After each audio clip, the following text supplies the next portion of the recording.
Haruslah engkau mengasihi Tuhan Allahmu dan melakukan dengan setia kewajibanmu terhadap Dia, dengan senantiasa berpegang pada segala ketetapannya, peraturannya, dan perintahnya. Kamu tahu sekarang, kukatakan bukan kepada anak-anakmu yang tidak mengenal dan tidak melihat ajaran Tuhan Allahmu, kebesarannya, tangannya yang kuat, dan lengannya yang teracung. Tanda-tanda dan perbuatan-perbuatan yang dilakukannya di Mesir terhadap Firaun, raja Mesir, dan terhadap seluruh negerinya. Juga apa yang dilakukannya terhadap pasukan Mesir, dengan kuda-kudanya dan kereta-keretanya, yakni bagaimana ia membuat air laut Teberau meluap meliputi mereka ketika mereka mengejar kamu, sehingga Tuhan membinasakan mereka untuk selamanya. Dan apa yang dilakukannya terhadapmu di padang gurun, sampai kamu tiba di tempat ini. Pula apa yang dilakukannya terhadap Datan dan Abiram, anak-anak Eliab, anak Ruben, yakni ketika tanah mengangakan mulutnya dan menelan mereka dengan seisi rumahnya, kemah-kemah dan segala yang mengikuti mereka di tengah-tengah seluruh orang Israel. Sebab matamu sendirilah yang telah melihat segala perbuatan besar yang dilakukan Tuhan. Jadi kamu harus berpegang pada seluruh perintah yang kusampaikan kepadamu pada hari ini, supaya kamu kuat untuk memasuki serta menduduki negeri kemana kamu pergi mendudukinya, dan supaya lanjut umurmu di tanah yang dijanjikan Tuhan dengan sumpah kepada nenek moyangmu, untuk memberikannya kepada mereka dan kepada keturunan mereka, suatu negeri yang berlimpah-limpah susu dan madunya. Sebab negeri kemana engkau masuk untuk mendudukinya bukanlah negeri seperti tanah Mesir, dari mana kamu keluar, yang setelah ditabur dengan benih harus kau airi dengan jerih payah, seakan-akan kebun sayur. Tetapi negeri kemana kamu pergi untuk mendudukinya ialah negeri yang bergunung-gunung dan berlembah-lembah, yang mendapat air sebanyak hujan yang turun dari langit. Suatu negeri yang dipelihara oleh Tuhan Allahmu. Mata Tuhan Allahmu tetap mengawasinya dari awal sampai akhir tahun. Jika kamu dengan sungguh-sungguh mendengarkan perintah yang kusampaikan kepadamu pada hari ini, sehingga kamu mengasihi Tuhan Allahmu dan beribadah kepadanya dengan segenap hatimu dan dengan segenap jiwamu, maka Ia akan memberikan hujan untuk tanahmu pada masanya, hujan awal dan hujan akhir, sehingga engkau dapat mengumpulkan gandummu, anggurmu, dan minyakmu. Dan Dia akan memberi rumput di padangmu untuk hewanmu, sehingga engkau dapat makan dan menjadi kenyang.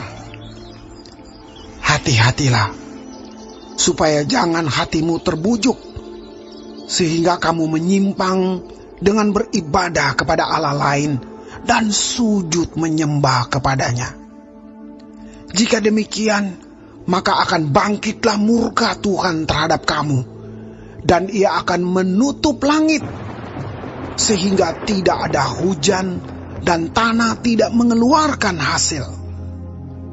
Lalu kamu lenyap dengan cepat dari negeri yang baik yang diberikan Tuhan kepadamu.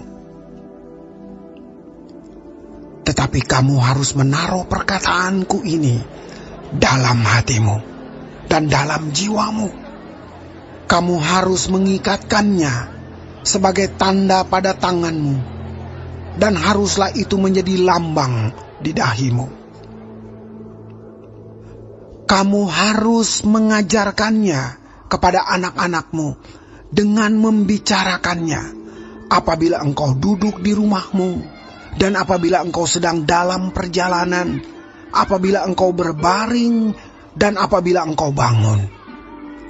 Engkau harus menuliskannya pada tiang pintu rumahmu dan pada pintu gerbangmu, supaya panjang umurmu dan umur anak-anakmu di tanah yang dijanjikan Tuhan dengan sumpah kepada nenek moyangmu untuk memberikannya kepada mereka selama ada langit di atas bumi. Sebab jika kamu sungguh-sungguh berpegang pada perintah yang kusampaikan kepadamu untuk dilakukan, dengan mengasihi Tuhan Allahmu, dengan hidup menurut segala jalan yang ditunjukkannya, dan dengan berpaut padanya, maka Tuhan akan menghalau segala bangsa ini dari hadapanmu, sehingga kamu menduduki daerah bangsa-bangsa yang lebih besar dan lebih kuat daripadamu. Setiap tempat yang diinjak oleh telapak kakimu, kamulah yang akan memilikinya, mulai dari padang gurun sampai gunung Libanon, dan dari sungai itu, yakni sungai Efrat, sampai laut sebelah barat, akan menjadi daerahmu. Tidak ada yang akan dapat bertahan menghadapi kamu.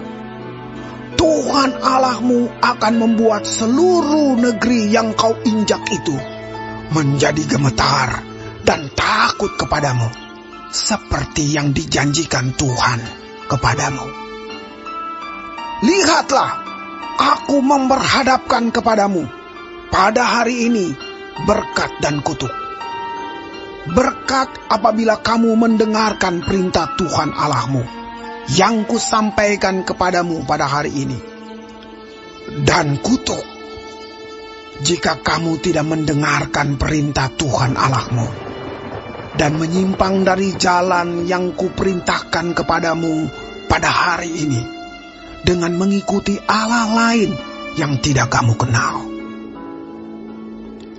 Jadi apabila Tuhan Allahmu telah membawa engkau ke negeri yang engkau masuki untuk mendudukinya, maka haruslah engkau mengucapkan berkat di atas gunung Gerizim dan kutuk di atas gunung Ebal.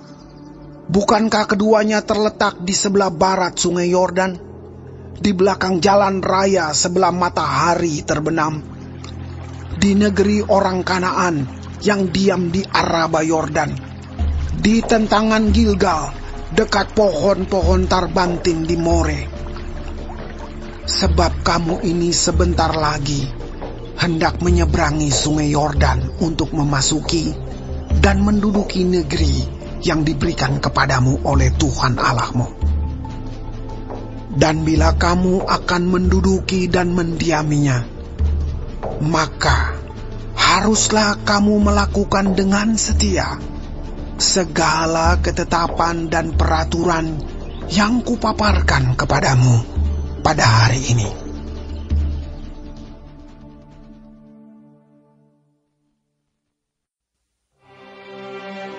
Pujilah Tuhan, hai jiwaku. Tuhan Allahku, Engkau sangat besar. Engkau yang berpakaian keagungan dan semarak, yang berselimutkan terang seperti kain, yang membentangkan langit seperti tenda, yang mendirikan kamar-kamar lotengmu di air, yang menjadikan awan-awan sebagai kendaraanmu, yang bergerak di atas sayap angin, yang membuat angin sebagai suruhan-suruhanmu, dan api yang menyala sebagai pelayan-pelayanmu, yang telah mendasarkan bumi di atas tumpuannya, sehingga takkan goyang untuk seterusnya dan selamanya. Dengan samudera raya engkau telah menyelubunginya. Air telah naik melampaui gunung-gunung. Terhadap hardikmu air itu melarikan diri. Lari kebingungan terhadap suara gunturmu. Naik gunung, turun lembah ke tempat yang kau tetapkan bagi mereka. Batas kau tentukan, takkan mereka lewati, takkan kembali mereka menyelubungi bumi. Engkau yang melepas mata-mata air ke dalam lembah-lembah, mengalir di antara gunung-gunung, memberi minum segala binatang di padang, memuaskan haus keledai-keledai hutan. Di dekatnya diam burung-burung di udara, bersiul dari antara daun-daunan. Engkau yang memberi minum gunung-gunung dari kamar-kamar lotengmu. Bumi kenyang dari buah pekerjaanmu. Engkau yang menumbuhkan rumput bagi hewan dan tumbuh-tumbuhan untuk diusahakan manusia, yang mengeluarkan makanan dari dalam tanah, dan anggur yang menyukakan hati manusia, yang membuat muka berseri karena minyak, dan makanan yang menyegarkan hati manusia. Kenyang pohon-pohon Tuhan, pohon-pohon aras di Libanon yang ditanamnya, di mana burung-burung bersarang, burung ranggung yang rumahnya di pohon-pohon sanobar. Gunung-gunung tinggi adalah bagi kambing-kambing hutan. Bukit-bukit batu adalah tempat perlindungan bagi pelanduk.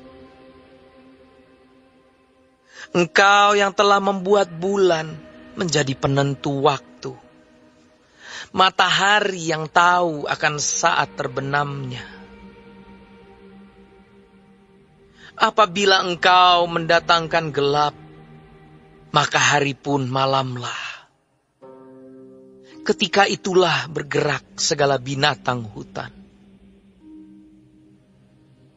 Singa-singa muda mengaum-ngaum akan mangsa dan menuntut makanannya dari Allah. Apabila matahari terbit, berkumpullah semuanya dan berbaring di tempat perteduhannya. Manusia pun keluarlah ke pekerjaannya dan ke usahanya sampai petang. Betapa banyak perbuatanmu ya Tuhan.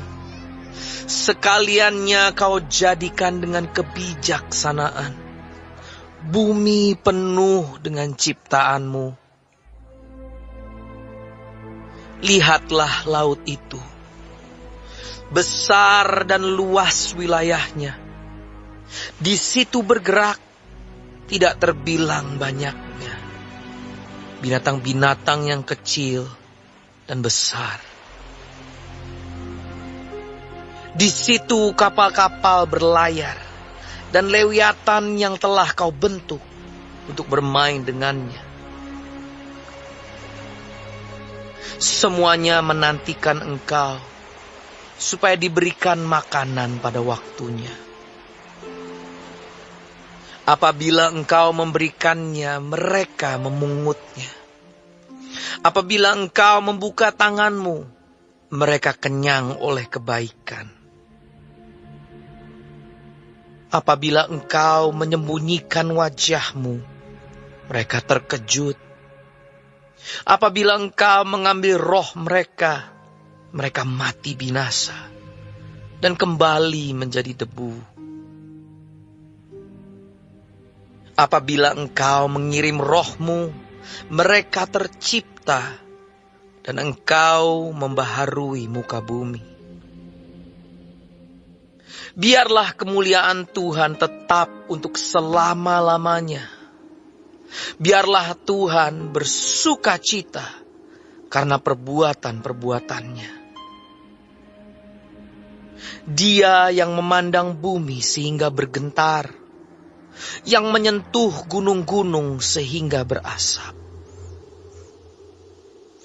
Aku hendak menyanyi bagi Tuhan selama aku hidup.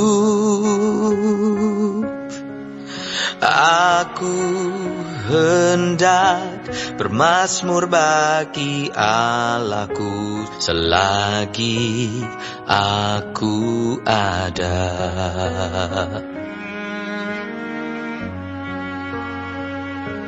Biarlah renunganku manis kedengaran kepadanya. Aku hendak bersuka cita karena Tuhan.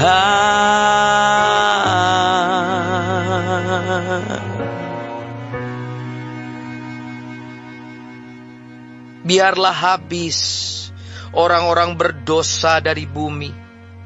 Dan biarlah orang-orang fasik tidak ada lagi. Pujilah Tuhan, hai jiwaku. Haleluya.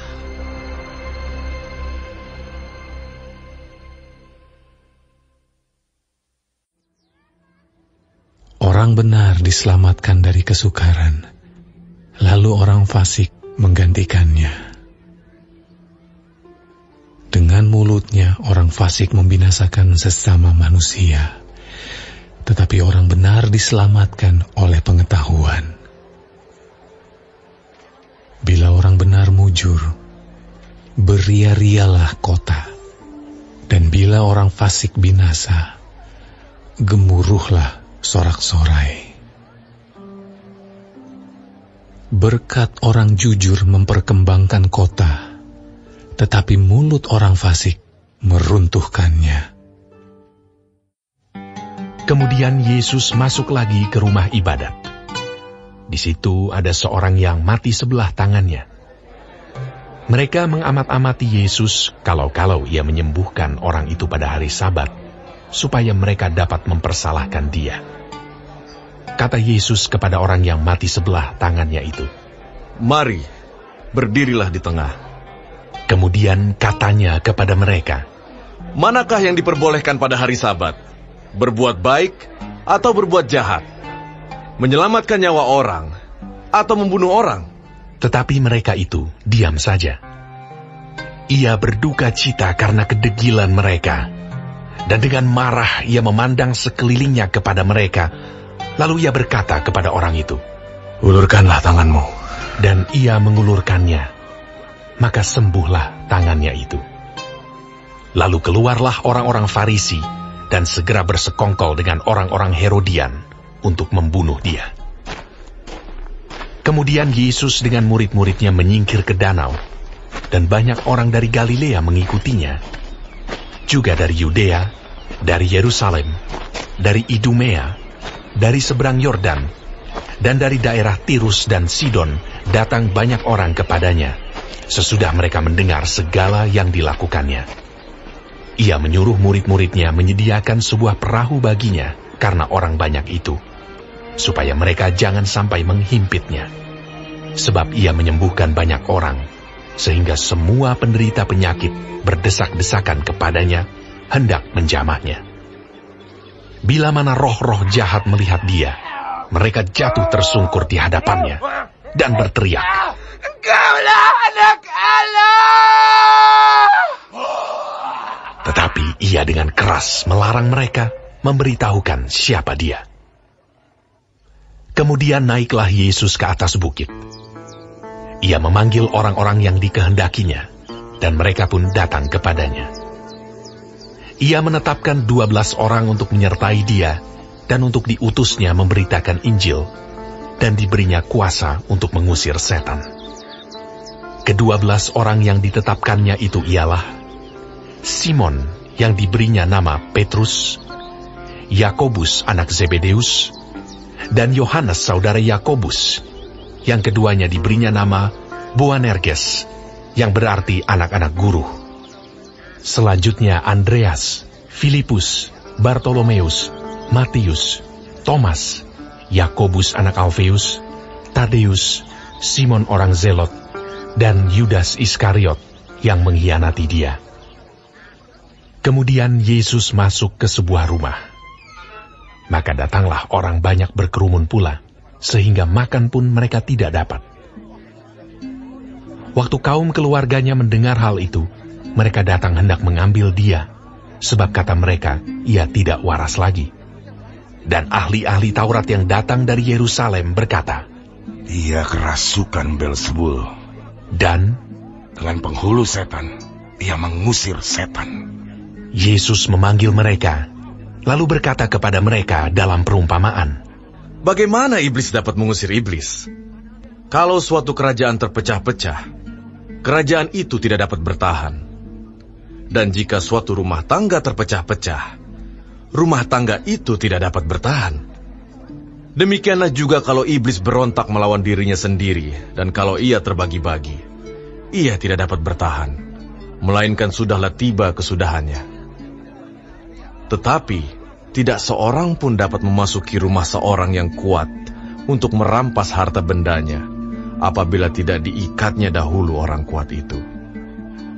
Sesudah itu, barulah dapat ia merampok rumah itu.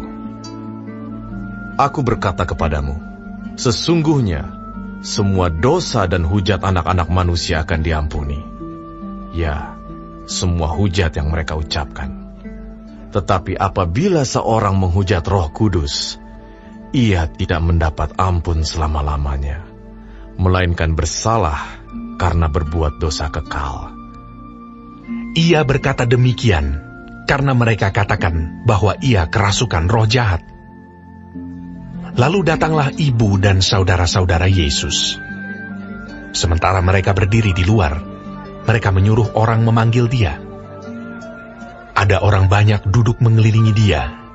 Mereka berkata kepadanya, lihat, ibu dan saudara-saudaramu ada di luar dan berusaha menemui engkau. Jawab Yesus kepada mereka, siapa ibuku dan siapa saudara-saudaraku? Ia melihat kepada orang-orang yang duduk di sekelilingnya itu, dan berkata, ini ibuku dan saudara-saudaraku. Barang siapa melakukan kehendak Allah, dialah saudaraku laki-laki, dialah saudaraku perempuan, dialah ibuku.